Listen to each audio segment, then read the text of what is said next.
ekubeni inguye semhlabeni. Uzoyazi njani ngoba akasinako ukuvuka selelela umqolo ngaphansi emhlabeni. Wakhe tusijikela singamaphutha ehlathini ekhaya sinwabile wabona kungcono ukwandisa umkama asibale nemhlabeni asijona nephezulu thina siphithizele phezulu kwakhe sikhangela yena sikhale ekhaya inyawo ndizabuhlungu. Kanti sothi simfumana umoya wakhe sihambe yakhe indlela nengalo sizezulu qelele naye kudeleni umhlaba. Emshiya engenakwafukana nawo umhlaba okwentlango kwinjakazi. Ndikhumbula sikhale ekhaya sikhalazele isikhalo sikamama esinikwa ngotata. Ngemini enkulu yoxolo nothando kwisihlobo nentsapho.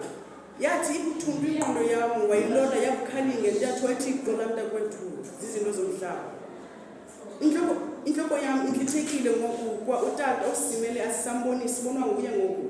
Ingqondweni yam usahleli kunzima umkhulula ahambe ngoku. Enhliziyweni yam usifihlile kwaye akasenakuphuma ngoku. Kule ndlela inde ingenasiphelo